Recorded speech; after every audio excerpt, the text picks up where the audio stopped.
di sini terdapat risiko audit. Risiko audit dapat diartikan sebagai suatu kemungkinan timbulnya peristiwa yang tidak diinginkan. Dan risiko yang dihadapi seorang auditor berupa kemungkinan kesalahan yang dilakukan oleh auditor dalam memberikan pendapat atas laporan keuangan yang diauditkan. Maka dari itu, seorang auditor harus menetapkan kesanggupannya dalam menghadapi risiko audit.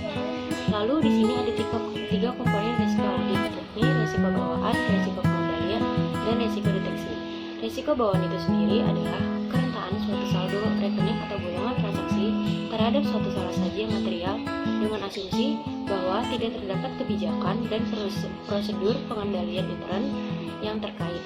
Ada beberapa faktor dalam risiko pengendalian, yaitu sifat bidang usaha klien, integritas manajemen, motivasi klien, dan lain-lain.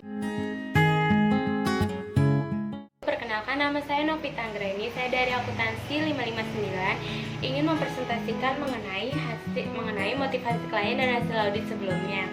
Dalam motivasi klien, dalam situasi tertentu manajemen dapat merasa bahwa akan lebih menguntungkan jika mensalah sajikan laporan keuangan.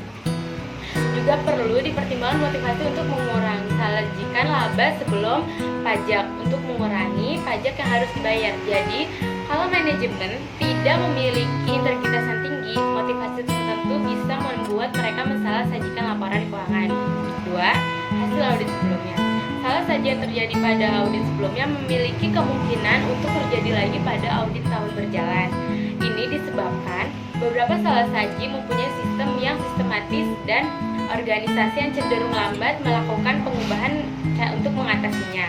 Maka auditor harus dianggap lalai jika tidak memperhatikan hasil audit program tahun berjalan. Akan tetapi, kalau pada beberapa tahun sebelumnya tidak ditemui salah saji apapun, auditor dibenarkan untuk mengurangi resiko bawaan catatan tidak ada perubahan yang relevan. Penugasan pertama atau penugasan ulang. Nah, di sini biasanya auditor harus memiliki sedikit pengetahuan atau pengalaman mengenai kemungkinan terjadinya salah saji setelah mengaudit sebuah klien setelah beberapa tahun atau beberapa tahun. Kebanyakan auditor mereka menetapkan resiko bawaan yang tinggi pada tahun-tahun pertama dan akan mengurangi resiko tersebut setelah tahun-tahun berikutnya saat mereka sudah memperoleh sebuah pengalaman. Selanjutnya ada hubungan istimewa. Nah, transaksi antar induk perusahaan, anak perusahaan dan pribadi manajemen ini adalah contoh transaksi hubungan istimewa yang didefinisikan oleh PSA 47. Nah, sedangkan transaksi yang dilakukan oleh dua pihak secara normal ini tidak termasuk dalam definisinya atau dalam definisi hubungan istimewa ini. Karena dalam hal transaksi semacam ini auditor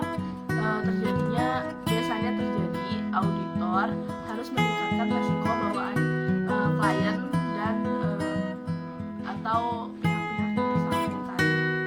Selanjutnya ada transaksi tidak rutin. Ini adalah transaksi yang tidak biasa, akan lebih besarnya kemungkinan untuk tidak dicatat dengan benar karena kurangnya pengalaman klien dalam penanganannya. Contohnya adalah kebakaran, pembelian tanah dan bangunan yang besar, atau persetujuan sewa guna usaha.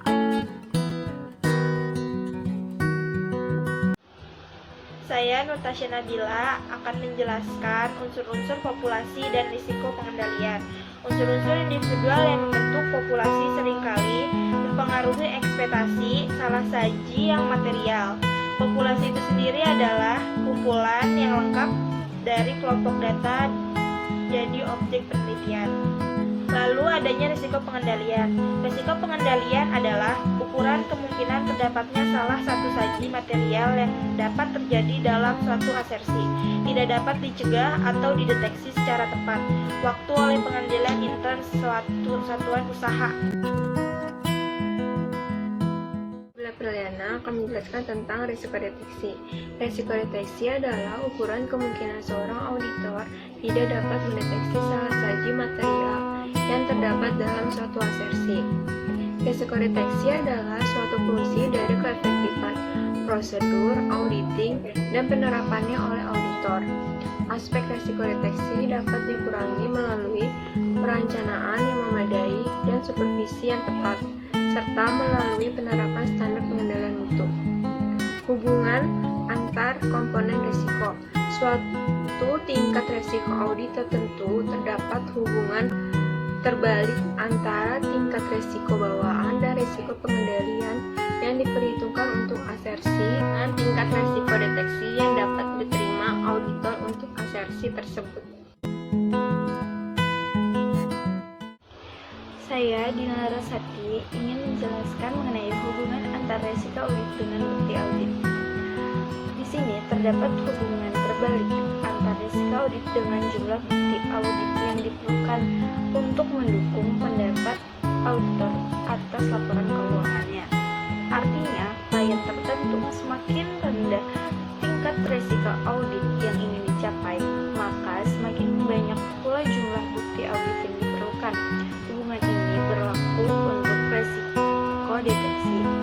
Sebaliknya, dengan risiko bawaan dan risiko pengendalian mempunyai hubungan langsung dengan jumlah bukti audit yang diperlukan.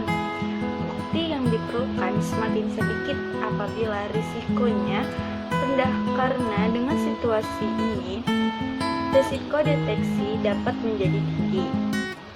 Hubungan antar materialitas risiko audit dan bukti audit. Mempertahankan agar risiko audit tetap, dan apabila kita menurunkan tingkat materialitas, maka bukti audit harus ditingkatkan agar lingkungan tetap bulat. Begitu pula apabila kita menginginkan agar tingkat materialitas tetap dan mengurangi bukti audit, maka risiko audit harus dinaikkan agar lingkungan tetap bulat. Atau apabila kita ingin mengurangi risiko audit, maka kita bisa melakukan salah satunya dari hal-hal berikut, seperti meningkatkan tingkat materialitas sementara bukti audit tetap. Setelah itu menaikkan bukti audit sementara tingkat materialitas tetap, atau melakukan sedikit kenaikan pada jumlah bukti audit pada tingkat materialitas. Assalamualaikum warahmatullahi wabarakatuh. Di sini saya akan menjelaskan materi selanjutnya, yaitu penekanan mengenai model risiko audit. Dalam perhitungannya biasanya kita menggunakan rumus yang umum digunakan, yaitu seperti di sini, yaitu risiko audit sama dengan risiko bawaan dikali risiko pengendalian dikali risiko deteksi. Dalam cara penerapan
harus membuat rencana pengujian substantif dengan cara yang akan menghasilkan resiko yang dapat diterima bahwa terdapat kegagalan sebesar 30% dalam mendeteksi salah saji yang material.